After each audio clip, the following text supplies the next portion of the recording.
Oi, meus amores! Hoje vamos conversar sobre uma figura que nós comentamos em duas conversas diferentes com dois nomes diferentes. Que confusão é essa? A gente já vai entender.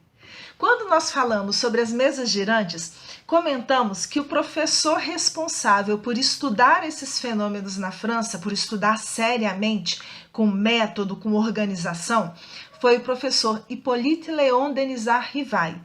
Mas quando nós falamos lá atrás também sobre as mesas e falamos sobre a organização do espiritismo, nós mencionamos o senhor Allan Kardec. Peraí, que confusão é essa? Não tem confusão nenhuma. E nós vamos explicar um pouquinho sobre isso. Hippolyte Léon Denisard Rivail foi um jovem francês nascido na cidade de Lyon no dia 3 de outubro de 1804. Ele nasceu numa família de magistrados, de advogados, e era uma família católica.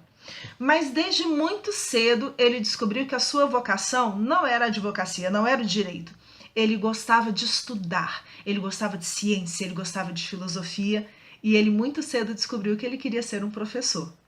Ele foi estudar no Instituto Pestalozzi, que ficava numa cidade da Suíça, em Yverdon. E lá, esse instituto tinha esse nome porque quem dirigia era um educador importantíssimo até hoje, chamado Johann Henrique Pestalozzi. Pestalozzi desenvolveu um método de ensino muito diferente dos padrões da época.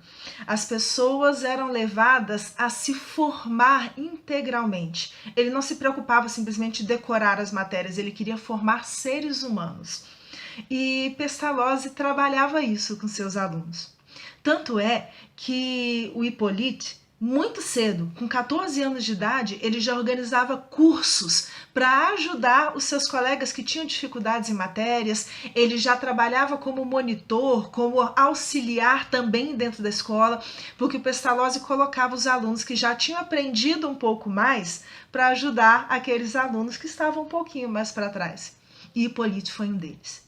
Quando ele se formou aos 18 anos, ele foi para Paris e começou a trabalhar como professor, começou a escrever livros, começou a fazer vários trabalhos diferentes, inclusive de tradutor. Mas como autor e educador é que ele ficou mais conhecido. Sabe por quê? Porque ele sonhava em um formato de educação onde todas as pessoas poderiam ter acesso ao ensino. Ele queria democratizar o ensino. Ele queria que todos tivessem as condições necessárias para aprender. E ele trabalhou muito com isso. Trabalhou muito a ponto de ser conhecido em seu país e ser responsável por uma das reformas educacionais. Só que nesse meio tempo, ele encontrou com o seu amigo, o Sr. Fortier, e ficou sabendo daquelas histórias das mesas girantes que nós já mencionamos lá atrás. E à medida em que ele foi estudando o que estava por trás daquele fenômeno, ele descobriu que tinha uma ciência muito séria, muito profunda, que precisava ser estudada, que precisava ser pesquisada, para que nós, seres humanos, entendêssemos o que estava por trás da nossa própria existência. Só que ele já era tão conhecido como o professor Rivail, que ele ficou com medo das pessoas confundirem o trabalho que ele fazia com aquela nova ciência que estava surgindo.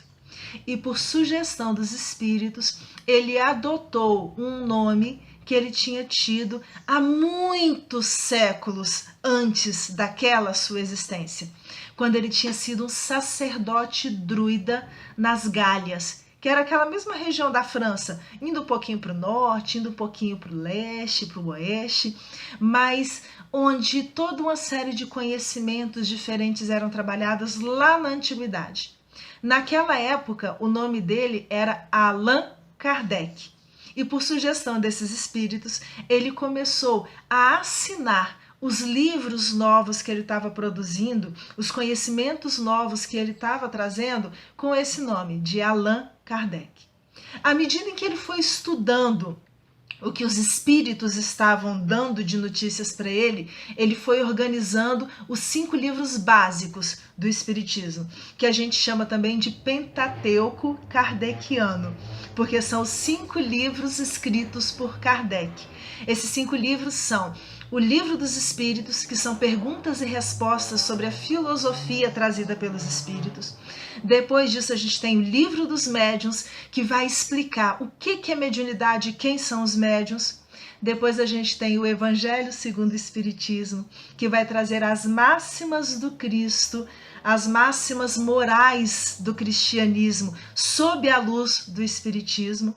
Depois temos o Céu e Inferno, que vai estudar a justiça, as penas que se diziam eternas, a ideia de céu e de inferno, se isso existe ou não.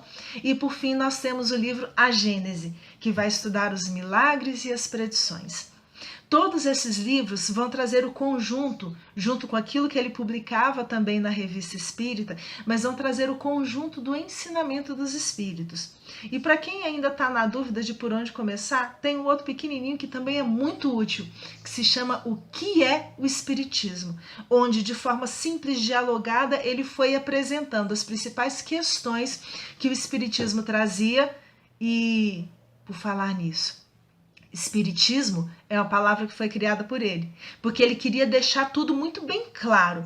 Já existia espiritualismo antes, então ele não podia chamar isso de espiritualismo. E ele fala que para coisas novas são necessários termos novos, palavras novas. E aí ele propõe os termos espiritismo, ele propõe o termo espírito, explicando muito bem o que é espírito e o que é alma, para não ficar confusão nenhuma. Até porque ele queria mostrar a fé verdadeira. E ele dizia, e isso está no início do seu livro, que fé verdadeira somente o é aquela que pode encarar frente a frente a razão em todas as épocas da humanidade. Então, aquilo que a nossa razão fala que não é correto, é porque tem alguma coisa errada. E nós vamos falar muito sobre isso nas nossas próximas conversas. Um beijo grande para vocês e até breve.